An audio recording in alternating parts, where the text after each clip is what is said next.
Tonight's workshop is called 100% Responsibility. We are going to first pick up where we left off with your I am statements, and then we are going to help give you ideas and suggestions of how you're going to be able to use them every day in your life to impact your experiences in your life in a positive way, okay? So we don't want these things to just kind of sit in there. So the first thing we would like to, who can read this for me? Let's talk about your I am statement. Let's talk about your I am statement, all right? So that's what we want to do. The first thing we like to do is just start with anybody who was able to write their I am statement. If you weren't able to write your I am statement, we can talk about it tonight. Like, I got a few words out, I need some help, we can work through it. But we want everybody to get something written down. So if you don't have yours with you, that's okay. Pick up one of the pieces of paper, the pads here, and grab a pen. Yep. We were just speaking to Roddy. Roddy was the one. Hey, Ava. Hey, Ron. Everybody. All right. So, and you can flip it over on the back if you don't have yours, and we'll write it on there, and then we'll transpose it for you and get it all back into your workbook. So, the first thing is, did anybody have any trouble writing their I am statement this week after we had our moral discussion, understanding of morals? Does anybody know what we had as far as, this is probably going to put myself in a pickle. Anybody remember what we said about morals and ethics and values? That's a tough question from last week. Morals, ethics, and values. I had some thoughts on it. All right, I'll share while you guys are warming up. So we kind of said that, and you guys are going to want to have, if you want to have, you're going to have intellectual discussions about these type of things. When you have an I am statement, you start living it in your life, people are going to be like, where did you come up with that? Well, I started thinking about my morals, right? And they're like, well, what are morals? So what I put up was, morals are the innate system of rules and rights and wrongs that help us interact with people, okay? We better interact with people with peace or something like that. And then ethics, for me, are then the more specific subcategory of morals that come into like your family's specific ethics, or a work environment has specific ethics that are morals. A religion has a certain set of moral standards, right? So like a lawyer firm has certain ethical rules, like they can't talk to you about any case that they had before, okay? So that's kind of an ethic component of moral. And your values are the things that are dear to you, right? And when we talked about that, Victoria talked about faith. And she said, faith is a value that I really find important in my life, because my parents always brought it up. And good things in life, they had faith that came from God. Bad things in life came up, they had faith that we're going to learn and grow and develop from it, okay?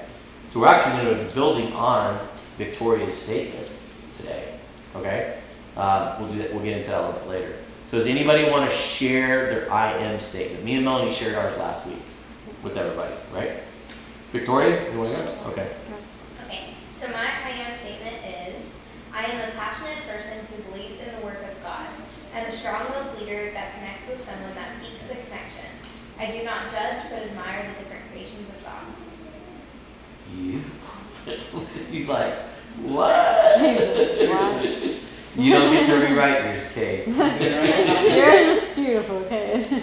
Okay, repeat that if you don't mind. Slow it down a little bit, because I really want to absorb it, because there was a lot there, Okay. and it was powerful. I am a passionate person that believes in the work of God.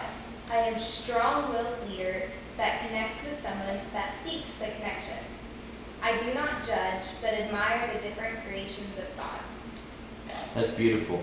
So when you say in there, you seek people that seek the connection, is that speaking to one of your limitations that you and I have talked about? Yes, it is. Okay, can you share that with us? So what we're doing is, everything that we're doing is building, right? And so part of your I am statement can have components of what you want to be. Kate, you and I were talking about this a little bit too, right? Yes. The things that you want to be should also be in your I am statement, not just things that you are. It's like, maybe I have a limitation.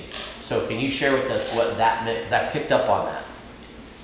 So I'm a person that really wants to connect with someone. That is one of my, what would you call that? Traits. Blue, Core motives. Yeah, sure. Yeah. core motives. Yeah, like a core motive. I really want to connect with someone. Mhm. But I have noticed a problem throughout my life that I might try to overstep that line and kind of be pushy and be like, hey, like why don't you share with me when someone that really doesn't want to. So I want to make sure I always keep in mind if someone that is kind of seeking that connection, maybe not from the beginning, but eventually wants to. So if they're not seeking that connection like at all, I don't want to be pushy and overstep that and cross boundaries. Right. Has that ever caused you any conflict or frustration in your life when you pushed past maybe trying to help somebody? Yeah, multiple times. Right, right. Yeah, so I have to learn from that. And one of your irritations too was judging people, right? When people Yes. are judging. Yes. So that was in there too. That was good. You had what irritates you in there, kind of counteracting that, balancing that, as well as the connection. That's awesome. Thank you. Now remember, as we're going through these tonight, you might, if we can work together as a team, right, we can build things in, okay? If you want to do a one-on-one to work on your I am statement, we can work on one-on-one. Put it out there. There's no right or wrong, right? But we want to see, so you can learn from Victoria that she put a limitation in there, okay? You guys putting out your questionnaires has helped me pick up on that, right? Or just one-on-one conversations with people. You listen to the things, who they are, and you can hear those things that are coming out. You want to hold on to those conversations, right? Those intimate conversations you have with people. And that's when they know you're listening, because they've experienced something, they mention it, you're like, hey, are you related to this? And then there's a connection built, okay? So as we share, if you're open to it, we'll build them. We'll build the I am statements, okay? And is there anything you think that's missing in your I am statement? You think there's anything that you feel like, hey, I should have had something else in there? Or does anybody else see anything that you could help her with? I don't have anything on mine right now. I thought it was great. Yeah. I think it was pretty full, pretty complete. I think personally I hit like my main points that drive me basically. Right. Perfect. Yeah. it seemed like you too. Mhm. Yeah, makes sense. Thanks. And it's nice for you to be vulnerable with us and share things that you've gotten wrong that you want to work on, and you're putting it in there. So we'll hold you accountable for that. You know, we'll be like, hey, this is, you want to be this way, but that person is not even asking for your help, and you're helping. And by the way, when I put, I want to be a peaceable man, right? That's my key, because I would push my love on people, my exhortation on people when they don't want it, and then there's no peace, and so then it's not right. Okay. All right. Anybody else want to go ahead and share theirs? Oh, I'll share. Okay. But I am a man of God who uses his ingenuity to make a positive difference in the lives of others, and I strive to develop a deeper understanding of God's creation and what it means to be a leader. nice. Wow. So I haven't had any personal conversations with you, so I want to hear this one more time. Not intimate like this. I want to see if I can pick up on anything in there. So go ahead and say that again. All right. I am a man of God who uses his ingenuity to make a positive difference in the lives of others, and I strive to develop a deeper understanding of God's creation and what it means to be a leader. So when you're saying you're striving to be a leader, I'm taking out the component in there. If we slide that in together, is that something that you feel like you really wanted to work on right now as a limitation? Yeah. Okay, that's perfect. It kind of sparked me of the career that you've chosen, just doing mechanical engineering. The ingenuity is something that you love. That's part of it, but it's also like, if I encounter somebody that has a certain problem, I'm trying to find a way to help them. Nice. Look at it from a The different problem angle. solving aspect of things. Yeah. So then he put one of his strengths in there, as you put one of your strengths in there, caring for people. You put one of your strengths in there, and you also put something to work on in there, right? Talk to me about the creation of God. What does that mean to you in your I am statement? I'm diving into these a little bit, so everybody can dive into theirs a little bit as you're thinking about yours? Is that helping you think into yours a little bit? Okay, okay. That's You more. can rewrite it right now if you need to. This will, not to cut you off, my I am statement has changed 4 times, okay? It's just little tweaks. I just tweak it a little bit, you know what I mean? And that's absolutely gonna happen in your life. It's just, it's a flow thing that you're gonna just keep working on. Okay, go ahead.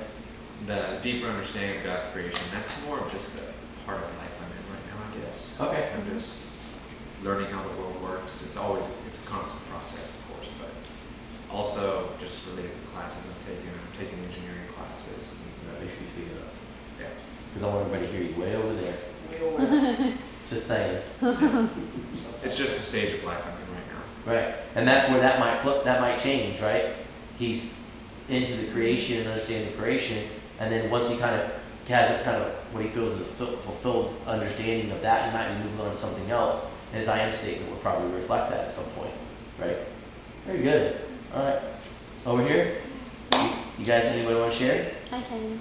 Awesome. Mine's kind of long.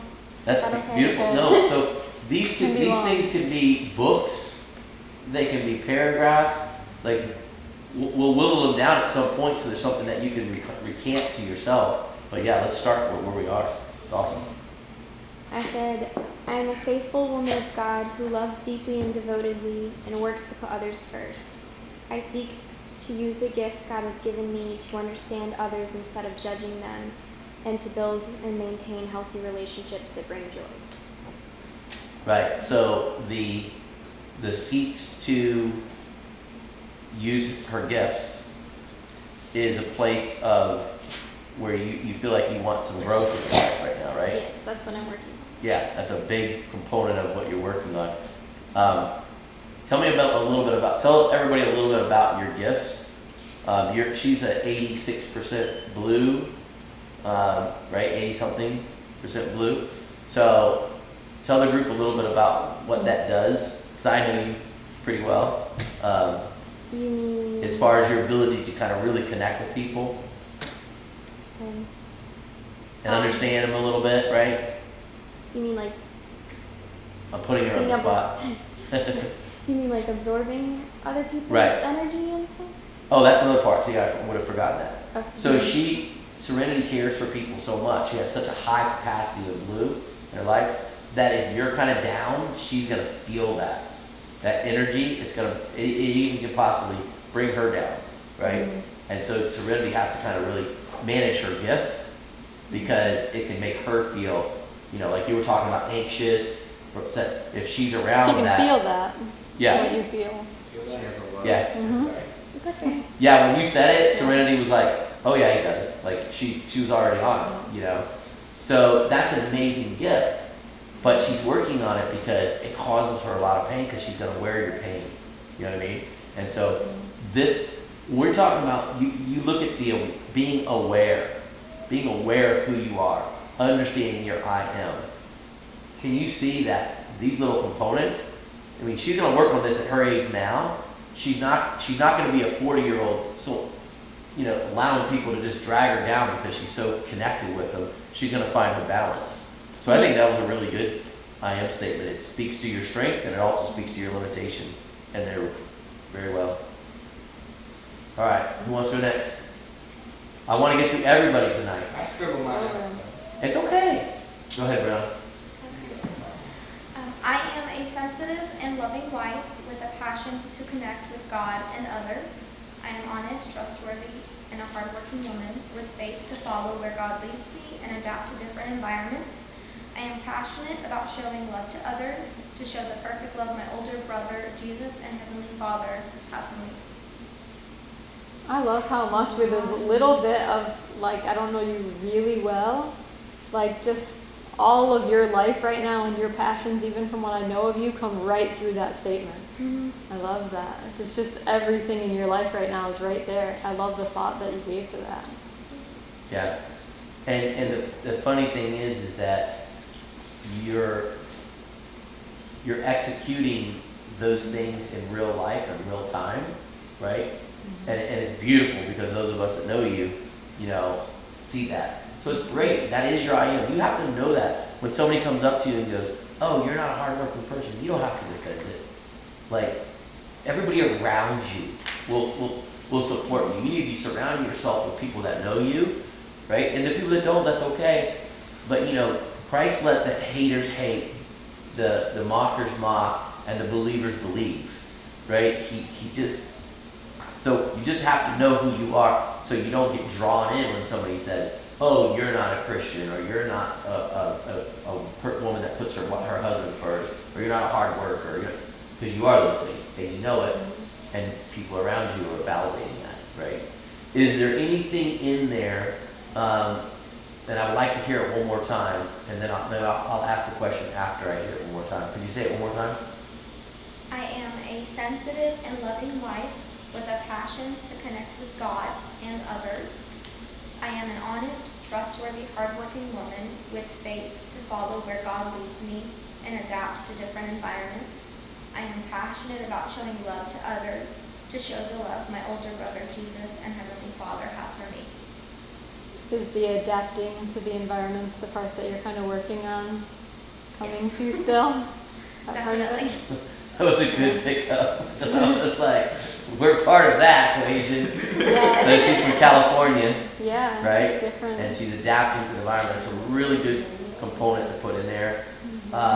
You see how it sounds resilient, but it still can be something that you're working on, right? And she is adapting well.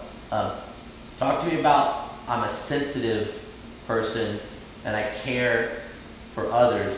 Those two components, is that something, that sensitivity that gives you some frustration in life sometimes, that you also have something there that you're trying to balance out with one of the other statements, like maybe the faith to follow where Christ leads me? And being sensitive can always get you into trouble with being too overly sensitive. So it's something that requires balance because you can be so sensitive to somebody that anything they say you read into, or and that's something that can be a struggle. Is your balance in your I am the statement about having faith to follow where Christ leads me? Is that your balance to the sensitive part of it? That's my balance to the adapting part. I gotcha. Okay. So then I would say that you might want to plug a little something in to help make you remember that your sensitivity is not going to affect us like Serenity, Victoria, and I, right? And you probably have some commonality in that. So my marker is peacefully, being a peaceful man, because for me the sensitivity used to get me upset at people, like Hunter, we were talking about, right? So it just came out really weird, like you love somebody so much, but then if they don't understand you, it would frustrate me, and then I would get upset. Now they're arguing, now I'm getting upset because they're arguing, and now there's no peace. And we're going to talk about a little equation tonight that helped me get through that. Also looking at different people around you that are better at it than you. And I spoke last week that Jared was one of the people that I saw sitting in his pocket, and I'm like, I gotta learn from this guy. There is something that does balance that out in here. What's that? And it's the passion to connect.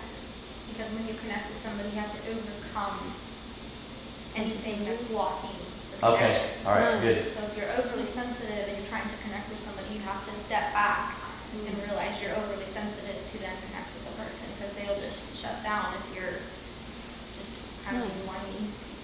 Yeah. I can be whiny, I guess, from time to time. Thank you for sharing. Again, thank everybody for sharing so far. Who wants to go next? Kate, you had yours ready a month ago. Everyone else is on retrain. But it's okay. But There's Cade, nobody else is this Cade is but you. this is an environment. This is a safe I environment, scribbled right? that. Can you read through my scribble? All right, we're gonna do a chant for you, Kate. No, it's fine. Let's go, He's Kate. ready. Let's go, Kate. Go ahead. I'm a loyal man with the essence, strive and drive to be the best each and every day with a positive attitude. Okay, I couldn't hear that because you had this in front of your face, and I don't hear that well. Can you say it again? I'm sorry. I No, apologize. it's fine. I'm sorry. All right. I'm a loyal man with the essence, strive and drive to be the best each and every day with a positive attitude. That's a great I am statement, Is it? Cade. Yeah, what's wrong with that? I hate it. Why? I No, want it's to do it's not long. Cade, It's not long. it's not long. It's but, not but love. for all that you've talked to us about, Cade, like that being, well, read the second sentence again. Oh gosh. What do you consider the first sentence? Read it I'm a all. loyal man. I'm a loyal man, yeah. We know where to put that very. Yeah. I'm reading it. I'm a loyal man with the essence, strive and drive to do the best each and every day with a positive attitude. Yeah, so you're striving to do the best every day with a great attitude is a perfect reminder for you. I mean, each time that you've come to workshop, that's something that you've really expressed to us is your drive to really work hard and even your frustration sometimes when others don't. Yeah. And you're just really focused on always keeping a good attitude through all of that. So it's a perfect I am statement for you right now because it's exactly what you're trying to keep in mind every day. And your I'm a loyal man, that speaks to your desire that we've intimately shared to make sure that your morality sticks with you through thick or thin, right? So it might not, everybody has to have a different version, but yours speaks to your limitation, and it speaks to your strength. Mm-hmm. So, right? There's no right, this is not a class where you get graded, there's no right and wrong. This is just an experience, learning experience, and you dive into it. Whatever So, suits you is perfect, and I think that suits you beneficial to beautifully. be Man of little words. Yeah, So. Man with the word. that's not a bad thing. I think you talked about your moral character and then went deeper into, you went to the deepest part first, and then you expressed where you're going with life. You're talking about Yeah. who you are and who you want to be. Deep. It was good. Deep. hey, isn't it, the more we get comfortable with each other, right? The more you put yourself in an environment of people that are really designed and care to support you, right? The inhibitions will start going away. They'll start subsiding. This group of people are here dedicated to becoming emotionally more intelligent, emotionally more aware, more connected with themselves, and everybody in this room was mentioned from one time to another God, so we can speak clearly and plainly that that's where we all are heading or have already found our destination, that God is our moral compass in life, right? Now there's different levels of connectivity that we're all at within that, but it's a journey that we're all on. So this is a very safe place, and so, thanks for sharing, Kate, appreciate it. Yeah. Okay. Anybody else wants to work on their I am or wants to share their I am? Jared?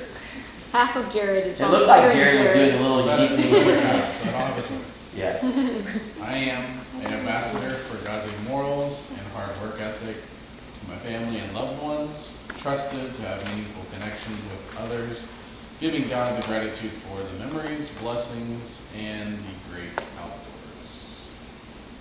I love that you added the great outdoors in there, Jared. That had to be in there somewhere. That'd be so much. It had to be. Okay, you read that really nice and slow and clear, but please read it again for me, so I want to pick out. The first time I just want to hear it, and then I want to kind of dive into it a little bit.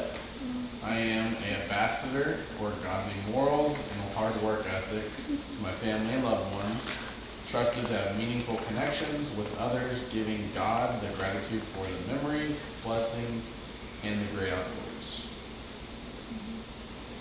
So the trusted to have meaningful relationships. Talk to me a little bit about that, because I'm your father and I completely resonate in that statement for you. It's something that Jared's one of those people that just kind of finds the place to be and the time to be there and what to say and how to say it, and it just kind of flows easily for him.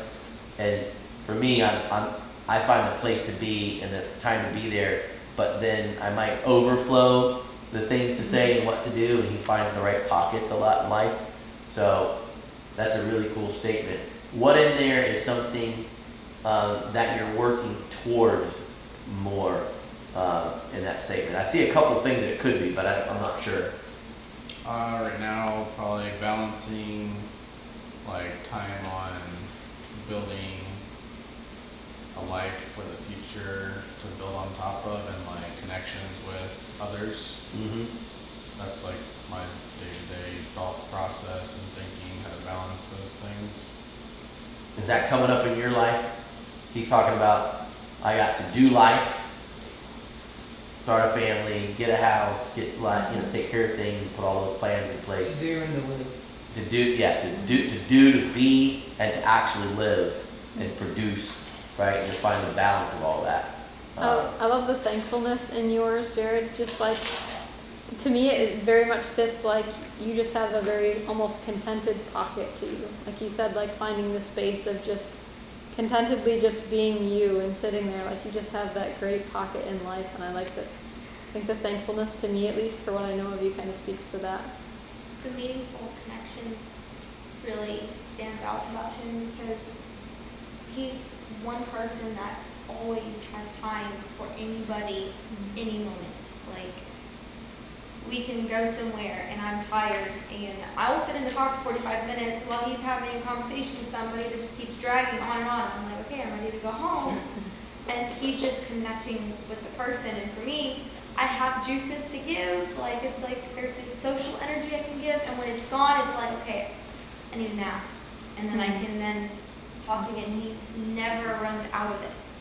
And it's kind of cool. He refreshes in those pockets. It's how he connects. A lot of those pockets. Even in his work, he connects with every customer, always. That's awesome. So you're It's just still always having time for adapting a people. little bit. A little bit. And he has the unique ability of also connecting with the facial expressions that not too many people have. One thing that stood out at the end of Jared's is, the beginning and the end, his connection with God and nature. I've always seen that Jared knew how to go out and get into nature to give himself his time. And it was just like, he just disappeared, right? And it reminded me of Jesus Christ. When Jesus Christ was getting overwhelmed, he was disappeared. Sometimes 40 days. See y'all later. I got to get built back up, And so you do have to know, we're going to talk in the next probably, one or two sessions, and it's probably going to come into you guys' personal stuff too, is coming up with your I am motto, which for me was GKG, which meant God, Kids, Golf, which was putting God first in my life, that anything that had to do with becoming a better father for my kids, a better man for my kids, taking care of my kids, which work and everything came in that category. Work used to, before God. I didn't cognitively make that decision, but it was just, that's the way life was going. I was focused more on work than I was focused on my relationship with God. So I switched those two components up. And then I gave myself, and this is the key for us blues and for everybody, is, and I think Jared always found a better balance to this, is like, once you do something for yourself, you don't feel guilty about it. Okay? Once you have your balance, the thing you do for yourself, you do it for yourself, and you do it consistently, and you do it regularly, and you don't feel any guilt about it. Because you're doing all this other stuff for everybody else before that. God comes first, others come first, and you take your time, and it's clear.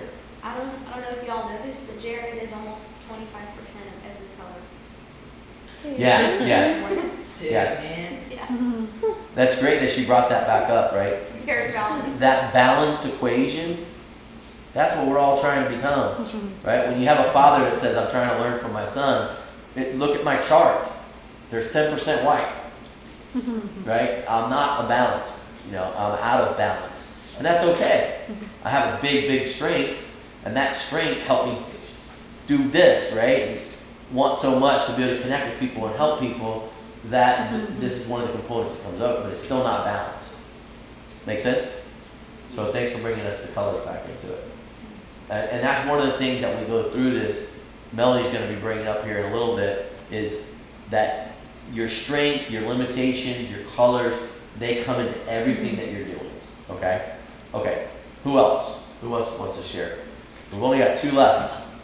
Eliana, you want to go? Sure. Okay. I am a faithful, loyal, reliable, intuitive, driven person who thinks things through. I value peace and intimacy. Wow. So the intuitive, loyal person, right, that values peace, how is that coming through in your life? Do you find yourself being able to, your gift is intuition. You feel like you understand things about people, and you're very loyal and connected to them, right? Do you find is the peace the component that holds back your gift, or is it allowing you to use your gift more? Both, I guess. Okay, all right. Yeah, so that's going to be a unique component. You know, it might even be that you want to turn that into a peacemaker, which then triggers you to go, when do I use my gift more and not just be at peace? Does that make sense? Yeah. Because it's an amazing gift that you do have. And for Eliana, I would go ask Eliana things about life, because I know it's rattling around in her head, and I can see it and feel it. And then when I ask her, it's like, poof. Yeah, the Do you- sitting back and thinking things through is definitely just Right. sit back and observe and think things through. Yeah. And I like that you added the intimacy to the piece, because even that is a balance that kind of goes outwards with it. I like that. And sometimes we think that, and your I am statement speaks to, read the beginning one again, because I don't want to get the words wrong. Which one? The beginning of it. Okay. I am a faithful, loyal, reliable, intuitive, driven person who thinks things through. Right. So that thinks things through is the component where you can see that happening in her. She's thinking things through, right? And so I'm kind of sitting back in pockets going, okay, let's get that out. And your I am statement will be, okay, I think these things through. I also have intimate relationships and intimate understanding for people, and so we got to get that out there. So you think your I am statement will help you to start thinking about how am I going to get that out there and help other people if you start focusing on it? I think so, yeah. Yeah, me too. That's awesome. And you two guys have a lot of similarities. He's sitting back and the wheels are just, You got Hunter and Hunter. Rocky. Hunter's got a lot of white. Yeah. You want to go next time? What's going on in that head of yours tonight, Hunter? I have not seen you this quiet for a long time. I'm very interested. I'm either interested or scared.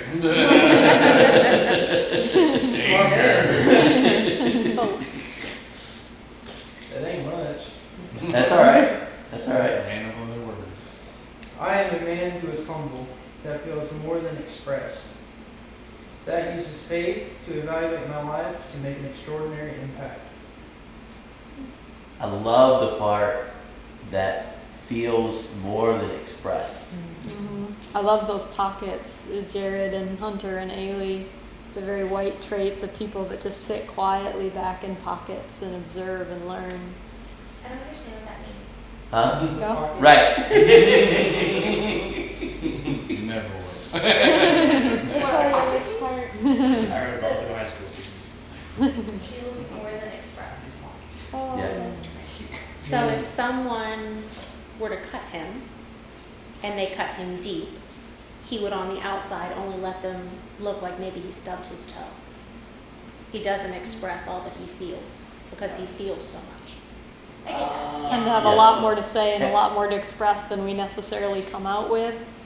If asked, you're we right. tend to come out, but otherwise, there's a So lot right. going on in our brains that we don't always choose to say, a lot of feelings, a lot of thoughts, a lot of processes that often remain in there. I understand that.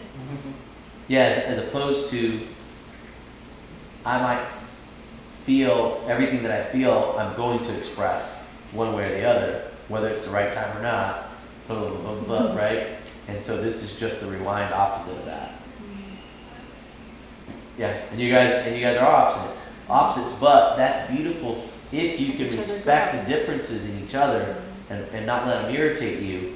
Like if he's like, you always don't know when to shut up, or blah blah blah, and you're like, and she's like to you, I never know what you're thinking because you never want to do it. And you're like, well, if you would treat me like this, then I would be able to talk to you. Like that can't happen, right? It's got to be the polar opposite of that. And believe me, as we get into the core relationship with others, which all this is relationship with others, because understanding yourself is going to give you the ability to have a relationship with others, right? So, all right, this was a great first half of the session. getting all the I am statement out, what we're gonna do is we're gonna Oh, move. Roddy, if you're Skip doing Roddy. Oh, Roddy, Yeah, what about Roddy? All right. Two. I wasn't gonna try to put him on the press, but I didn't know if you. Okay, Alright. I wasn't sure. Writing. Okay. Do you want us to do it together? Let's do it together. We can do it He together. needs to think it through in his own heart. You know, I know about hunters was he mentioned being keep talking. humble. He Alright, is He was really one of the humble. first people that mentioned humility, and it's something that God really talks about, being very close and gives grace to the humble. And it it's very emanates from important. Hunter too. we don't really think that highly of humility in the academy. It's not that important. But that's part of the peacefulness. of life. Insert sarcasm bubble here. Yeah, you need to. Sometimes you sound serious. Yes, we need a sarcasm bubble. The funny thing is you'll see why I made that statement by the end of the class today, and Yeah. it should be funny. I know. He's being funny. Yeah, should be. But there again, I talk too much sometimes. All right, so now what we're gonna do is go ahead and take this. Work a little bit more off your I am statements that you just did. We want to know if you guys can tell us. Think through kind of your I am statements and then see if you can answer the question. Is it more important to be real or to be right? And what might that mean? It's a loaded question. It's a loaded Why is question. that a loaded question, Kate? Because it's like 50-50. You want to be real, but you want to be right. Okay. And that's where we struggle, right? Because we want to be real and we want to be right. Yes. So hence the emphasis of the question of what's more important. So, to be real or to be right? Because that's why we struggle, right? We want to be both. We want to be real, but we also want to be right. Right. This question is designed to dig inside of you and really make you contemplate yourself. Okay? Because you got something for me? Go ahead. Real. Why? Speak up. Even though you have to be real over right. You have to be humble enough time to say that you're wrong. Yes, this is the right answer. Even if it tastes like vinegar. But, yeah, you have to be real, 100%. 100%. He says 100% it's more important to be real. And he brings up the point of, say it again, If being humble enough to admit when you're wrong and when it's not in your favor, but you have to go with the right answer. If you're not real, then who are you? yeah. And there is a lot of there's a lot of answers to the right of this question. Okay? So Hunter's answer to the right of this question is you have to have the humility to be able to admit when you're wrong and not always just try to be right. And that's a huge component. And if he resonates in that pocket and he ties it into his I am statement, okay, there's going to be moments where your I am statement would go against you're trying to be right. Okay? Because maybe you're not going to be humble and you got humility in your I am statement. So if you're over here in an argument, you can't be real because you're not being the peaceful man that you're trying to become, right? So, very good. I love it. This question can go into a lot of different directions. So anything that's coming to your head is probably the right answer. Okay. It's deep, right? It's deep. He's feeling somebody's emotions right now. It's Jared's pin. Yeah. Did you just hit him on the nose? I think he just wants to go outside. He's feeling something. You want to go outside? I don't know what it is. Yeah, he wants to go outside. Well, there's something else going on. Oh wait, now he wants back in. His ball was outside. Oh, that's what it was. That was his own Oh, emotions. Oh, here, put it down. Here, he's like, no way. Put it down. Put it down. Good. I mean, so I'm kind of looking at it as if I'm connecting with somebody, I would prefer that they would be genuine and real to me of who they are, than be the right version that they think that I would want. That's another direction. It's- That's I'd another, we can do rather- this all day. Good job. I mean, you can misrepresent yourself or pretend to be somebody else because you think it's right. I'd rather know who you really are. Oh, I love that. I never thought about that. Being real instead of then trying to be right for acceptance. Right. See the angles of this question? Yeah. It's insane. Go ahead. But then I've heard it said that you try to your outward appearance, you try to represent who you want to become. And that's I think that's also exactly, real though. that's why our I am statements are that way, right? It's who you want to become as well. You guys speak that out for a minute. Talk to Jonathan and you guys work that out. Talk So it like, out. Talk it out. like he said, like you wanna, yeah, you wanna present the version of yourself that you want to be, but I think that is kind of also part of being real, because you're presenting, you know, it's kind of like presenting your whole self. You're presenting what you want to be with what you know, are kind of thing. I don't know if that makes sense. Yeah, that's, if I was sitting over there, that's the answer I would have probably said. Yeah. I So- don't know if that was along the lines of what you were saying, or. No, so then, but all these are components of the answer, right? This is designed to evoke in you, how do you take your I am and play it out in your life, okay? You can take these questions and you can read them tonight and you can forget about it, or they can change your entire life. I mean, just understanding that question and how to apply it to your I am statement and then relating it to a circumstance in your life. And we're gonna have you write that down as your homework this well, as you're journaling this week, right? Is start thinking about how does this affect your life, okay? And it's gonna be different answers for everybody. And that's the beauty of what we're trying to do here is understanding you. It's not understanding me or the one way to be. It's understanding yourself and how you're relating to the world. What's working, what's not. That's awesome. I never thought of that angle, Brianna. Like, I mean, I think about that more even for me, because I'm very much one of those people where I always want to be kind of like the perfect example all the time, and it keeps me from necessarily making closer relationships because I'm not always being real. I never thought about that with real over right, so thank you for bringing that up. That gives me something to think about too. And so then you guys should be playing off that conversation and building it out in your lives together, right? And talking amongst yourselves, because one of the things we're gonna do is we're still gonna put together that 5-person team around you, right? 5 people that understand your I am, understand your strengths and limitations, understand your goals in life and your purpose, and they're gonna help be a part of the solution, okay? Accountability partner team, let's call it, all right? People that you can go to really build this, because it takes a team to raise a child, right? We're all children of God, so we need to put teams around us to help. Does that make sense? Okay? So, you know, not only if you want it to be a part of your team on that. Anybody else, That'd be cool. it is more important to be real than right. Go, You go Victoria. ahead. No, you go ahead, I already started. Okay, so I do think it is so important to be real, like all the time, but sometimes you are right. There are those scenarios where you are right, so I feel like each person should justify why they think they are right. At least, maybe sometimes you won't be, but if you do think you're right, you need to justify that, but also be real in making sure that you are right. Does that make sense? Of course, At of the course. same time, a choice C. I like it. I feel like Kate had it very well when he said that this was a loaded question, because when you look at it as a relationship with somebody, you'd rather them be real, but if you look at truth versus perspective, or I would rather have truth than perspective. We're killing Jonathan over here too.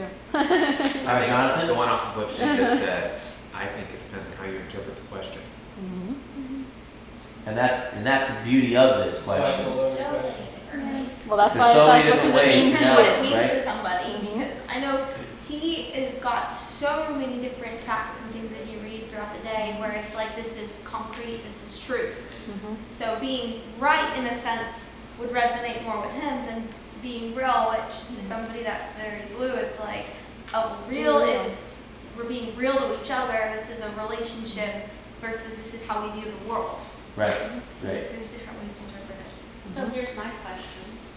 Has anybody in here ever known, gut level known, they were right about something, and they chose to take a mulligan rather than hurt somebody in their life? Absolutely. I love how quickly my son raised his hand. I think everybody has. Yeah. And I think it comes down to a balance, and that's where the or really has its power, right? Because everybody is going to have to look at it situationally. Who are the people? What is the situation? Who's absolutely involved? And what's the outcome of being real versus the outcome of being right? And that's my perspective when I wrote this question was that angle is, for me, it's a timing matter for me. Is in this moment, like I might know the right, and I think for you, it can relate to you in the fact that you might know what's best to help somebody in a moment. But if they're not ready to hear it, then it's not the right time. And it's more important for you to be real. Your I am statement says that if they are ready, or if they're seeking it, your verbiage, not mine, right? So now you have to be real to yourself. You might have the real answer, right? But is it the right time to give the answer where it could be useful? Okay? So that's how I interpret the question. And then some of these other intricacies are kind of building on that now. So I'm sitting here learning, like Melanie is saying, as I'm hearing from you guys, different perspectives on it all. But that is my perspectives on it, was that angle of when is it the right time to not be yourself? Just because you're right? If you have to be angry and mean or upset to get your point across, or if your point is going to hurt somebody and they're going to just build a wall around you as a relationship, and now you're not able to effectively help them, then is that the right time to be right? I've also heard everybody, their reality or their perspective is their reality. So when you're dealing with somebody that has their own reality or their perspective that is completely concrete truth, it's complete truth for them. So for you to then put what you consider your real truth on them, I mean, to me, the only person that's absolutely 100% concrete truth is God, because everything else is fallible. That's the deepest part of this question. You're not God. You cannot know what's right. You just can't. I did the girl thing, right? I see you over there, Jonathan. But that's the other thing is there can be parallel truths. There can be parallel truths. And that's a really, really hard thing for a lot of us to understand when we feel that everything is black and white, okay? And you'll get an angst inside you like, rah, rah, rah, rah, rah. But you're not God, right? And there's some scriptures that talk about, hey, be careful, because when you're judging somebody, you got to be looking into yourself, and we'll go over one of those scriptures tonight. Go ahead, Jonathan. But then again, if you're holding back something because you're worried you're going to offend someone, are you being real with them? So I have to live with that right now for myself. Is sometimes I'm too busy, in some senses, being real and not worried enough about being right because I don't want to step on toes. Where I'm thinking more of myself than I am of the other person and what's best for them, and I need to be more right sometimes than I do kind, which is part of my real statement, right? So sometimes it's more important for me to be right than real. So in a scenario like Jonathan, repeat your statement, Jonathan, because it's a powerful one, okay? Okay, if you're holding back something because you're worried you might offend someone, are you being real with that person? Right. Yeah. So this is a conflict of moral ethics that's going to go on inside your mind, okay? These are the deep questions that are going to intrigue you to get yourself to a place in life.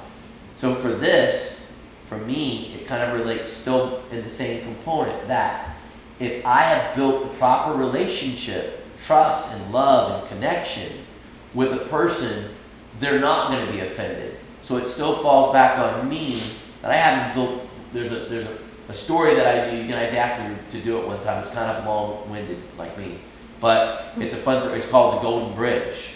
And so if you haven't built the bridge of trust and love and connection, you built this person up where they know who they are and how they stand with you, then you're probably going to offend them if you tell them the truth. And so then there could still be an onus on you that you haven't built the bridge, that you can't just fluidly communicate to them. And that's the tricky part, right? So, and remember, what we're going to do in this, what you guys signed on your oaths, not everybody here signed your oath, but we're a 100% responsibility. This class is based upon the core oath that we have. And we're going to take responsibility for our life. We're not going to say, well, this person was going to be, right? So let's always try to look into that. But that's going to be a tough one. It's a hard one to figure out when to do that. Looking at how you're dealing with other people and showing love to other people, what he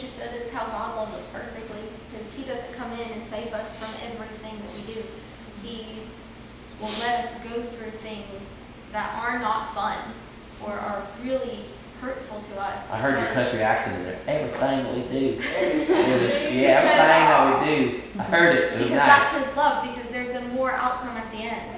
And it's something that we should be able to love each other, where it's not always putting a bubble around us, but actually giving tough love occasionally. Because that's still love. It's trying to get somebody to another place that's even better, and he does it just all the time.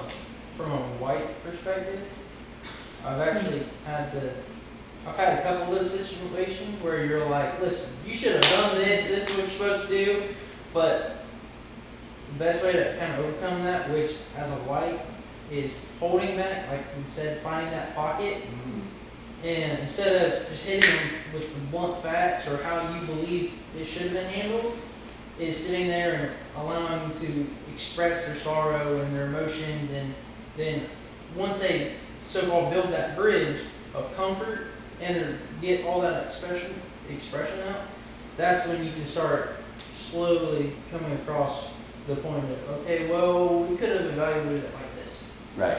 Even when they ask you, tell me everything you're feeling, blah, blah, blah, they might not be, they might think that they're ready and they have the connectivity, but they might not, right? And you have to have that. Jared gave me something, like there's a lot of little things, it's not just he's sitting here, but he gave me something called being 80% present, right? Remember telling me that? Yeah, I have a lot of those little things. Yeah. The one that comes to my mind though is like 10, 30, 60. So any conversation you have with anybody, they're going to remember 10% of what you say. They're going to remember 30% of what they see and what they feel. And then if they do anything in that conversation, they remember 60% of that. So, and then if I want you to know something that I know and I'm trying to get you to know, ultimately I have to get you to do have to do it in order for you to have a 60% chance of actually even remembering what I'm trying to talk to you, try to explain to you. Because if I did try to explain it to you until you're right in the head, I'm right in the head, it's, well, I don't know if I'm just paraphrasing, but 10%, your 10% chance of only remembering what I say. But if I can get you to actually write it on a piece of paper, you know, I got a better percentage of you actually remembering what I'm trying to teach you or tell you. Or But if role-playing. you can actually role play and actually do what I'm trying to tell you, there's a 60%, which is the highest percent, chance of you actually remembering, just like hands-on the trade industry. You actually fix that bike tire as your kid, or you fix that engine as your professional mechanic yourself with your hands, you're going to remember how to do it. It's like That's riding how a they bike say, at that they point. say 4,000 hours of OJT and 160 hours of classroom time. Yeah. Right, right. Nice. And that's one of the reasons, because I've struggled with that in my life, because I have these things that I want to share with people, and I'm so busy sharing, but I'm not getting them to be 60%. That's blue. That's it, right? Yeah. Because I've had to learn that unless somebody comes to me and actually asks me, what do you think? What is your opinion? What advice do you have? You have to literally step back and go, shut up and listen, because all they're wanting to do is have either your support or have an ear to listen that is listening to them. Unless they come to you asking for advice, they don't want your opinion. Yep. And Exactly. you have to be able to, Filter. and it's something you're not going to do perfect, but to constantly work on. You go into a conversation or somebody's going through something. If they don't come to you and say, what do you think about this? Can you help me? It's literally, I'm feeling this right now and I just want to connect with somebody. Right. I don't want somebody's advice on what to do. I probably already thought of that 5 times already. That's probably at the beginning, one of the beginning roots of why I started personal growth, personal development, trying to figure all this out, why this academy even happened. We were kind of doing it amongst ourselves, and of course it turned into it after we lost Jordan. It was because I was trying to figure out how I was getting that wrong, and it was just like, it was so much care, but it wasn't going anywhere, and it was really pushing people away that I wanted to bring close. And so I was like, this is, I need to learn and figure this out. Like, I gotta, because there's no one that teaches this stuff. Like, have you ever taken a class, at school that teach you how to figure these things out? Absolutely not. Absolutely not, right? And so if we get this worked out with you guys' help as we build this academy, right? This is something that I feel the world needs, right? It's just gonna be bigger than us. And my dream is that 1, 2, or 3, or all of you become pupils to help teach this as we start building the next and even help us build the next. I mean, we have so many visions and workshops that are coming. It's just, every time we do one, we think of 3 more that need to go with it. Like, all we're doing is cut, edit, you know. All right, what do we have to get accomplished? Okay, buddy. So this statement, just the question at the end, what does the statement mean to you? Is just meant to, as you can see, we take it differently at different times. So it's just something to remind you guys, keep this in mind in different points in your life. Ask yourself, is it more important right now that I be real or that I be right? Maybe I need to be real right now. Maybe I need to be right. Maybe I need to be both. But it's a good question to keep in mind. Ask yourself. And what is your real? What is the closest thing that you have to your real? It's tangible. Wait, it's tangible? No, it's fine. It's tangible that you've just developed. Your I am statement. Okay? That's sitting right there in your lap, right? And it's tangible and it's real. And if you need to develop it, right? But it's your version of real. It's not what your parents said. I didn't teach you what to write. Melanie didn't. Nobody did, right? We talked about morals.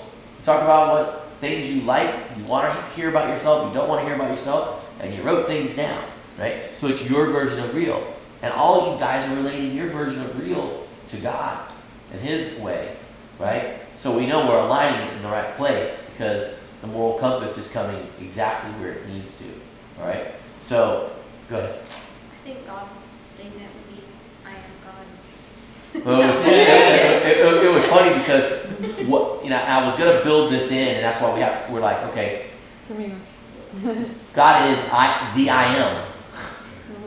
He calls himself. He calls himself the I am.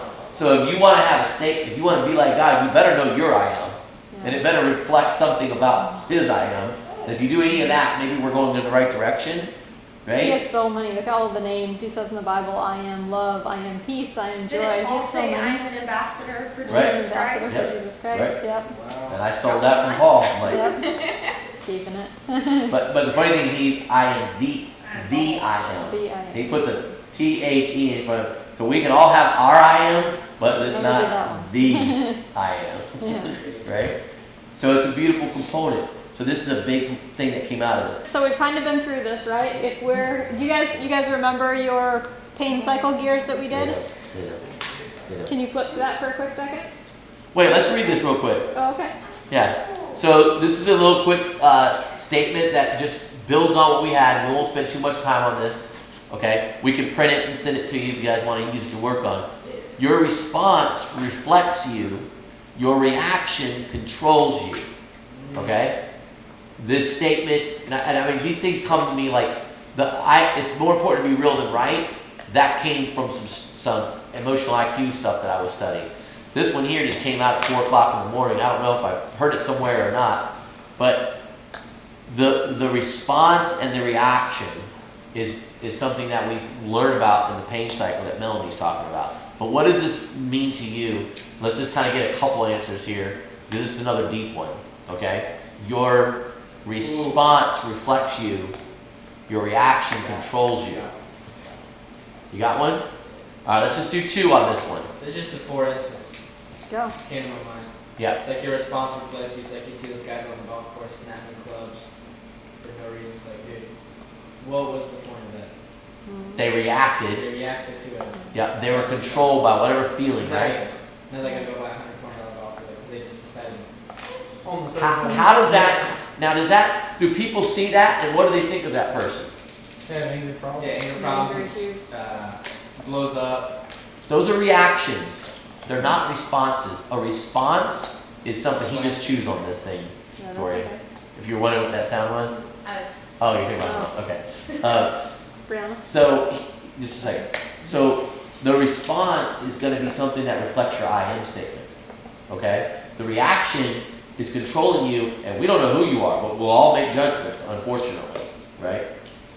I feel like reaction is your fight or flight kicking in. It's something that's automatically programmed into you. The first first thing happens, you don't even consciously think about it. It's just you're reacting to somebody. Somebody pokes you, you're gonna hit them back. That's just like your reaction. But whenever you, it's all about being present. And what Jared talks about, always being present in the moment. If you can actually be in that moment and contemplate how you're going to react, that's how you become in control of yourself. So it's, and we do this for different things. Everybody has their own reactions to That's different right. things in life. So to change those things, you have to actively think about being present in that moment, and then you become in control of the moment. I totally agree with that. I feel like reacting is emotion driven, right? It's internal, it's not modulated at all, it's just almost like a gut level, right? Whereas with responding, it's more developed, right? It's you stopped and took a breath, figured out where you're going and what you're gonna do with it. And what we're gonna hope to share with you when we turn to the pain cycle is if you start journaling when you respond or when you react in life, which is what we're gonna be doing this week, okay? We're gonna get back to sharing when we respond or when we react. You can do both in the same exact conversation. Yeah, right? Right? In the same conversation, first you're doing good, then all of a sudden somebody says something that hurt your feelings, now you're reacting to it, right? Reacting can also there are some times when reacting can come out as good. You can get lucky. Just like if it's, Yeah. because a reaction is kind of your automatic response. Your automatic The thing response. is, your Yeah. reactions, you don't control them, they control you. They can be good. Yeah. Right. It can be controlled either way.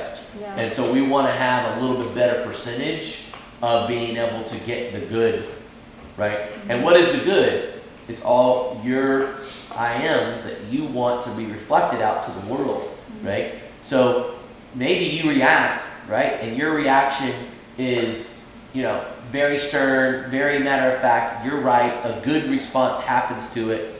But maybe, this is probably a bad example, but maybe somebody goes, wow, Serenity is pretty rude or pretty, right? And it doesn't really reflect your I am. It might have had a good result. Maybe it was even needed in that moment. I'm not saying not to do that. Please do that. I have a personal struggle with the reacting versus responding because in a conversation, if it's a difficult conversation, my first reaction is a lot of times to get defensive and feel like I'm then trying to protect myself and represent myself versus when you're actually having a conversation, you're not defensive, you're being open. And that's my initial reaction that I've struggled with for forever. And sometimes I get it right where you take a step back and you're like, don't be defensive. This is just a conversation, we're just talking. And there's other times where I get it really wrong and I become very defensive and then it can be a big argument, which it didn't have to be. Yep. Yeah, I think that's a big one for most of us, defensiveness. You got to go down the left corner. And, yeah. No, one more back. Oh, right there. Good shot. There was a delay on it. Yep, no worries. All right, so Melanie's going to talk to you a little bit about that exact thing, right? And in your pain cycle, this is something that we can track a little bit easier, okay? So, Melanie. So I know several of you weren't here for this. We did it a number of workshops ago, but we were talking about reacting to things with knee-jerk reactions, like you're saying, just the initial thing that you come up with.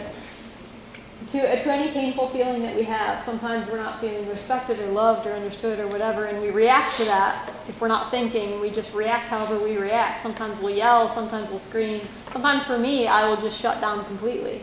Everyone's reactions are different, right? But almost always they're going to be really unhelpful in some way or another. And like Serenity said, sometimes you can even react in a good way, and this has been really weird for me, because it's so ingrained in me to honestly be nice that that's a reaction to me that's honestly not always helpful. I will knee-jerk reaction say something nice, but really that's not the way I'm feeling. So that will shut me down. It can actually be a shutting down mechanism for me and keep me from having a deeper relationship with the person than I could have if I actually told them how I really felt. So you could knee-jerk react in a good way and still have it turn out not necessarily always good. Right. Right? So like Shelley was saying, you react is how you don't think, and it could be in a good way or a negative way. But what we want to do is stop and think. And if I stop and think, okay, should I be kind right now, or should I be true to how I'm really feeling? Then I'm going to go the correct way on the cycle and actually improve my relationships, actually have things improve for me. And I've chosen that response instead of just reacting to something. So, who has not filled out their pain cycle? Roddy? Okay. Huh? Arcade? Red, you filled yours out? Pretty sure. Okay. Okay. So, several of us might not have filled out the pain cycle. So, for you, Victoria, right, to make it real simple and easy, so your pain cycle would probably start when you had a situation where you wanted to help somebody, and you tried to help them, they didn't want to take your help, that's the event, you had a painful feeling or thought, okay, and then you had an reaction, maybe you shut down, maybe you avoided the person. See the top things over here, right? These things aren't moving you toward your purpose, okay? I'm going to show you guys the purpose life model. This gear has got to move in this direction, okay? And we'll show you that in a second. You've got to be moving toward your purpose, and your purpose is to the right. This is your moral gear, okay?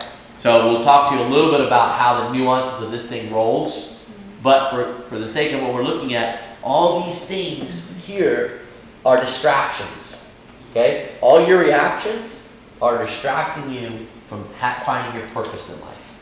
The person that you're meant to be, Victoria, is the person that can find that relationship, build that bridge with that person, and know the right time and the right place to be able to give them that love and exhortation that you really have, and it works, right? And the key to understanding if you're in your purpose in life is peace right here. It's peace. You're just feeling the peace. So if you're not in total peace all the time, there's some pain, and if you're reacting to that pain, it can be a distraction from finding your purpose in life. And what are we ultimately here to do? Find our purpose in life, right? We're going to turn our pain into purpose. So even though we think we might not have big painful things in our life, we have some little things that can irritate us, or some little things that kind of we're just not getting right, and maybe we just start shutting down and avoiding them, all right? Some people, that's where they stop, and those people are very balanced and peaceful, right? I feel like Jared's probably one of those people. You're probably one. There's a lot of us in the room. Melanie, You can have pain and peace at the same time. you can have pain and peace at the same time. You want to explain that? So like when Jesus Christ died, God the Father was in a lot of pain. Yet he never lost peace over it. He knew the overall plan, and every one of us are going to have pain in our life. Doesn't mean that we don't have peace. We can lose somebody, or lose a job, or be struggling for money, or struggling in relationships. That's pain that's going to happen in your life that's out of your control. And I feel like you lose your peace when you're the person causing all of it, and know that you're causing all of it. Yeah. You know that you're doing the best you can, and you're living in your purpose. Then having pain is just part of being human. She just wrapped up the slogan that's on all of our bracelets. Turning pain into purpose, right? When we hear it talks about in the New Testament that you're counted all joy, John and James, Peter and James just got beat up for preaching God's way of life, and they went right out, and they're all laughing and joyous and doing it right again. And like, we got in trouble for preaching God's way. That's just like Jesus Christ did. You know, we're like him now, and they're all joyous. They found peace and joy in their pain. They got physically beat up, right? And so that's a beautiful testimony that you just gave us, so thank you for that. And that's what we wear on our bracelets. And that's what all this is culminating towards, right? If you're living in your I am, you can maintain your peace even when you're having pain in your life, even when you're having conflict. The both can go on harmoniously. And if we can accomplish that, you guys are going to be the leaders of yourselves, the leaders of your families, the leaders of your communities. We're going to get it done. What's that? We're going to get it done. We're going to get it done. It's going to get done. So It's gonna get done. before we flip to the next slide, And we're going to do a little interactive thing. So I need 4 volunteers after this. Can I do it? 1. Okay, fine. Ready? Who else? 2, 3, one more. Serenity? 4. All right, you were just behind. All right. Okay, so because we won't have it up in a minute, Brianna, what you said made me think of it. So we won't have these separate pie charts on the next slide. So this funnel kind of starts, and it lands right here on painful feelings because we all have that, right? And everything that goes this way is going to be negative. So your reactions to it, what you use as pain relievers, the bad things that result when you do your pain relievers, and more pain, right? Always goes this way. So painful feelings. So just remember that when we go to the next one. Right. So this is what all the academy stuff, the curriculum built off of this next slide that Shelly's about to click for us. And we're going to do a little demonstration. Have you ever had pain be a good thing? Pain has to be a good thing. Because God uses it all the time. I mean, something that, like, for me, moving here, I had this brand new family, and it was super happy and exciting. And then I went home for a week, and then when I had to leave, I cried the whole way home. Like, the whole 8-hour flight, I was a mess. And it's like, it was painful. And then they're leaving Friday, I'm gonna be balling on Friday. And it's like, it's such a good thing that they're able to come out and visit me, but it's such a hard thing when you have to part ways. And in some ways, pain is actually a good part of your life coming out, but it's just sad at the same time. well, does it make you feel more connected to him? How much you miss him, how much you love him, how much you care for him? The pain brings Jared that always out. tells me, he goes, if you didn't have that reaction, I think you were weird. Right. No, there I you have go. that. I have that with my dad whenever I think about him. Like I'm so happy to have had him for 34 years or whatever. I Like, need even though the it's 3 sad. boys to get up and get 4 bar stools. Bar stool. Shelly's gonna stop right there with that one and not move another inch. Because I got all these healthy men that are gonna take care of this. Stallions. Yep, the stallions will take care of this. I need 4 bar stools put right here, about 2 feet apart. Yes, 3 there. You were here? Serenity, I need you to get on the one that's got the broken leg on the bottom on it. Why? You want me to fall? Because you're so light. You Why gotta do lick you it. want me to fall? No, you won't fall. Oh, It's got the bottom down here. I'm still gonna fall. He wouldn't let me grab two. Try to get them about the same height. This is yours, Serenity. See, it's got a broken foot on it. Oh, Just okay. lightweight, that's all. I just woke About up. probably 2 feet apart. Wonder who broke that one. Alright. Where am I sitting? Couldn't have been Roddy. Okay. Alright, get up, girl. Get on. Alright, so before y'all get up here, Oh. we're gonna show you something. I wanna just try to give you the demonstration because this model is not just, it's just not something to look at. It's actually a functional way to live your life. Okay? So this gear, remember that we were just showing you this gear. Let me get on this other side. I'm kind of getting blinded. Okay, so this gear here was the one we just had opened up. Okay, the pain cycle. If it goes to the left, remember you're reacting? You remember that? The last slide? Yeah. Everything over here was painful feeling or thought, and then your distractions were to the left, right? Your reactions were here, and then your pain reliever, and then your event, and then more pain. And so if this gear goes in this direction, okay, your life will be empty. Sounds weird, right? But the model actually works. Have you guys have your cup filled up with love and abundance in the Bible? Okay? That's what that cup represents. Alright? Watch what happens. If this gear goes this direction, you're not going in your pain cycle, which is this way. Okay? You're moving toward your purpose in life. Your purpose is over here. You're moving toward your morals. Your morals are over here. Your I am statement is where? Right here, in this category. This is the gear that we opened up, the green gear that we're building your I am in, right? So when you're thinking about responding toward your I am, this gear is moving in this direction. When this gear moves in this direction, then this moving down moves this one this direction, which moves this one this direction. 2 gears moving in the same direction create the flow to fill the cup up. And so we're going to demonstrate that right here with these chairs and see if it actually works. Only been done once before in history. We hope we can figure this out and get it right. I need 4 volunteers, okay? So we're going to need 1 chair moving in one direction to get two people moving together. All right, not opposite of each other. Look, I get Because the only way to fill this cup up, is to get these guys going like this. Okay? So, one here, next, 3 more people, 3 more. Let's go. Whoever volunteered.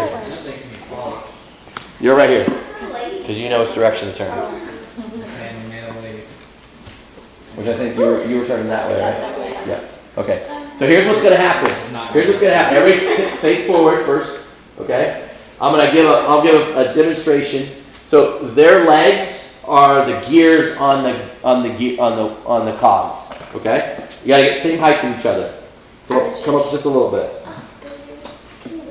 Okay, you're good right there. Okay. All right. So you might need to spread apart a little bit more. Let's see. Your leg and her leg is going to come in between each other's legs. Yep, you got to come a little closer together. So get up. There you go. So they're like a gear, right? So you got to let your knees hit. You got to come up a little bit, or you can go down. Yeah. There you go. All right. Everybody get level. All right. So when she turns, she's going to turn the other person, right? She's going to turn her, and she's going to turn the other person. All right. So we'll try it again. You guys get close enough over there. Get yourself lined up. Your legs and her legs have to be able to touch. Okay. All right. Get it all measured out. Measure out. Make sure your legs are going to push each other. When they push you, push your hand off so you can go all the way. Yeah. Right. All right. Get in there. Your knee's got to go between her knee. I know it's kind of weird. All right. There you go. There you go. All right. Okay. So she's going to start it off. Okay. And you got to go this direction, right? Yeah. So get your knees apart for a second. Let me get it straight. Okay. Here we go. So don't worry. You don't have to do nothing. All right. You go ahead and turn. And we're going to get her to turn. Okay. What did y'all do? Get your knees. Spread your knee out. Spread your knee out. You gotta get your knee wide so her knee can come in here and get in there. All right. So when she comes around, you got to receive her knee, just like that. There you go. Now push off. Push off. Go on around. Now get into serenity. I wasn't ready. Keep going. All right. We're gonna try again. Y'all gotta get this. No. The receiver has to have the receiver has to have their legs spread out like this. So when she comes in, when she comes in, she hits right there. Okay. You gotta have your legs spread out like that. I know it's weird. You gotta hit right there. All right, again. All right, you got it? Okay. Be ready to get to receive her knee. All right. Here we go. Be ready to receive her knee. Okay. All right, here we go. All right, we're gonna try it. All right, let's go. Get on around there. This is Keep going. Keep going. Keep going. You gotta get your knee. Keep going. Keep spinning. There you go. Yeah, you can't push off each other. I'm not. Push off each other. No, I'm not. I went the right way. All right, let's see. This worked so great when we practiced before. All right, here we go. Ready? All right. You're going this way. You're going this way. Well, I need Yeah. Spin around. Get your knee out. Here you go. There you go. All right, so these guys are spinning in this toward each other. There's the vacuum. There's where the cup's here. And it's filling up the cup. All right, that was a disaster. Let's go. Good job. Give him a hand. Give him a hand. Give him a hand. All right. Good try. Good try. Good try. Hey, Actually, I think that's a great example of it. It works I gotta behind throw up. because you can You have went blue out of me. all the pieces and parts and not have the timing right, and it still doesn't quite work out the way you want it to. Right. Good job, Eddie. The point is that if you get your life going left, reacting, you're never going to have two gears working together. This is where the law of attraction happens, guys. When everybody talks about the law of attraction, when you start living in your purpose and having relationship with others through your purpose, you're going to have things attracted to you, okay? Your cup will be full. The funnel of life, the narrow gate you'll be living in will be full of love and abundance and happiness, okay? So we need to try to get these two gears in your life working by this gear being your purpose, connecting to others, okay? And that's how your life's going to be full. So it's a little bit corny, but the cool thing is it actually works, okay? So just think about it. You can't be reacting in life. The end result is going to be bad relationship with others. Your life is going to be, you'll be draining out of your life. You won't be attracting things to you, and you're not going to be living in your purpose. If you're reacting to just little reactions over there have a trigger effect all the way throughout your life. Does that make sense? That's all that's about. So I just wanted to kind of do a little demonstration. Thanks for everybody for doing it. Didn't work. I think it worked fine. But we're gonna get an animated version of that so you can actually see I it. think we should master it. I think we should master it. I think you guys should master I it. feel like it worked the first time around. It did. The gears couldn't keep spinning. If we can get it where everybody can just keep going, Ran out of wood. right? Let's take a shot each. We have to push on each other. All right. So next time we come, we can try it. Okay. So I think we've kind of made our point tonight. This is just a little quick formula to help you kind of put this into play in your life. Molly, you want to go over with them? Yeah, so we often are of the mind, especially when we first start out, that the things that happen in our life are what they are, and that's our outcome. If it's a bad event, that's just things are going to turn out bad, right? If our life is headed in a bad direction, what choice do we have? Things are just going to turn out bad, right? But this is not, well... The umpire called strikes out, and it was a ball, and he called me strikes. We lost that inning. We're going to lose the game now because we have a bad umpire, right? Have you played baseball? Yes. Okay? So the event is the bad umpire, right? If we say that the event is going to make us lose the game because we have a bad umpire, we lose the game, okay? But, next slide.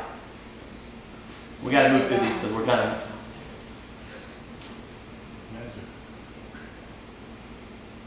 Oh, I didn't know we slid that one in the middle of all this. Okay. All right, let's watch this real quick because I want to show you guys I got my speakers fixed. Hopefully this is going to work. All right. It's the right scene.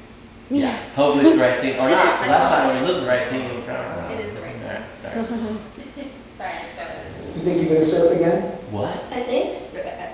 I know. Come here, Nancy. I looked down and ours was gone. Heaviest snow in my life.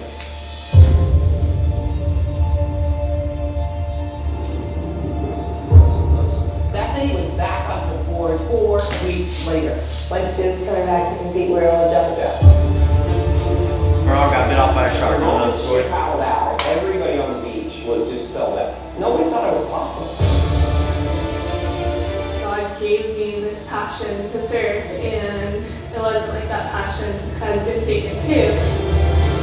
As she's been able to adapt and be the powerhouse that she is, I don't know how she does it. She trained her butt off. It takes a lot of strength and willpower to get that one success. It was May 31st. I started to go in labor. I've always looked forward to being a mom one day. Nothing was slowing her down.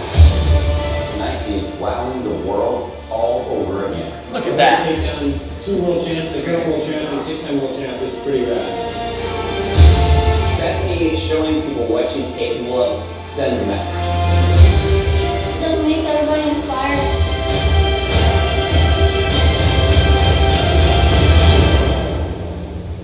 I didn't need easy, I just needed possible.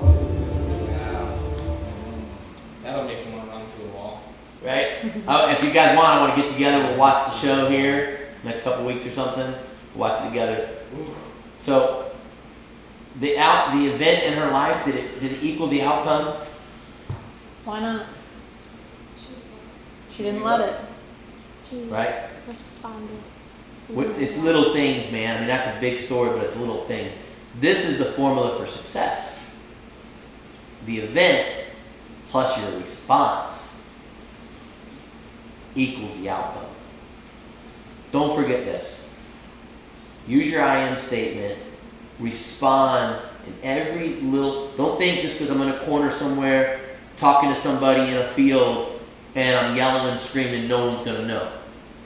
Your life depends on you starting to make every little decision line up with your I am. Respond all the time.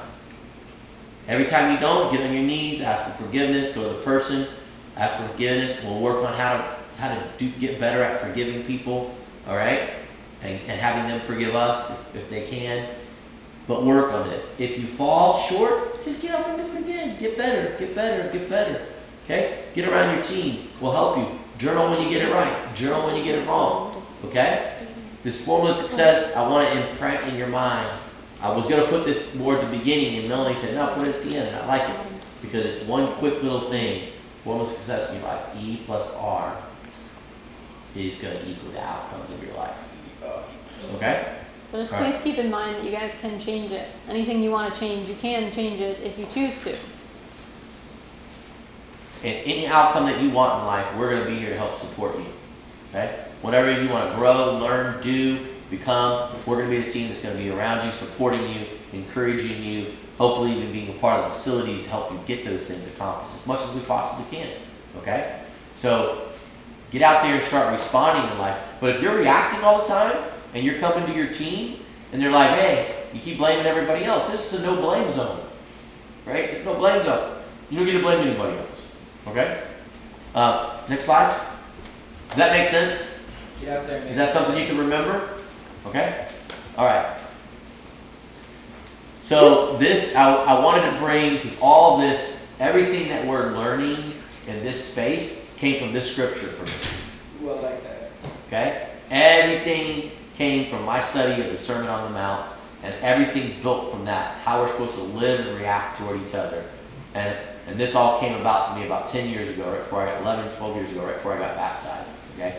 And this is the scripture that really didn't make a lot of sense. Okay? Somebody want to read it? Or Okay. Matthew 7:5. First remove the plank from your own eye, and then you will see clearly to remove the speck from your brother's eye. What does anybody think about that scripture? Anybody have any thoughts on it? It's a tricky one. It's one of those ones that'll mean a few different things in context of how you use it. How could the plank always be in your eye? First remove the plank from your eye before you can get the speck out of somebody else's eye, the splinter out of somebody else's eye. That you can't judge someone else because who are you to judge someone else? I don't know. No, that's a part of That's it. part This of is it. just like the question we asked earlier. Yeah. We won't go too long about it, as long as you guys want to, but this is deep. Go ahead. To help or fix yourself before helping to fix others. Right. Make sure yourself is whole before. Yep, let's dig in a little deeper. Serenity? I was just gonna say that, like, if you've got a plank in your own eye, the speck in your brother's eye is always gonna look like a plank because you're seeing past your own limitation, so you can't even see the speck in their eye clearly, so you really can't help them. She said you're seeing through your limitations, right? So your perception isn't even clear, right? So then how can you know what's really going on over there unless you're aware? You guys are aware. This isn't going to happen to you. It might happen to you in a minute, but if you journal and you go, hey, how did that go? You're going to start looking at yourself more clearly, and you're like, wait a minute. I'm 100% responsible for this event. If it ain't going right, I've got to look at the plank in my own eye. And that doesn't mean blame, that you blame yourself or take fault. It just means that there's always something you can do, right? There's always a response you can make, always something you can do to change it, something positive. I'm just going off of what she said. We kind of went on the same. Who's she? Serenity. Serenity? Okay. I just wanted to hear Serenity. Your own limitations can cause you to have a skewed view of others. That's right. Right. Now here's the thing, guys. This goes back to that first statement. Why that statement came up is more important to be real than right. Okay, is because when you're in a moment, right, somebody could be wrong, right, and you're ready to tell them that they're wrong, and they're not ready to receive it. The plank's in your eye. It's stopping you from communicating to them because you're not able to see that they're just not ready. That can be the plank in the moment. That you're just so busy trying to be right, you're not seeing that they're not even ready to help them with this little problem, right? And so then that becomes your plank, because it's stopping you from having a relationship with them, all right? So I wanted to throw this scripture in because it's a component to let you know that everything that we're talking about 100% responsibility, it comes from the Bible, okay? It's not just made up. The form of success is because the Bible says it's going to work, okay? So it's not just something we're making up. Okay, the next slide. This should be the last slide. Ooh. Melanie has something she wants to Give a do. nod to Hunter on this one. I want you guys to realize that a huge key component to changing is always going to be, just like Hunter said, humility. you gotta be willing to see that you could be wrong, that your rights aren't always the perfect right, right? That everybody has their own perspectives and that we can learn from each other. And when you can see your own limitations, you can see your own planks in your own eyes, it's a lot easier to have the right perspective and to really come at something, to think, to stop, to respond, to come at something with a true perspective.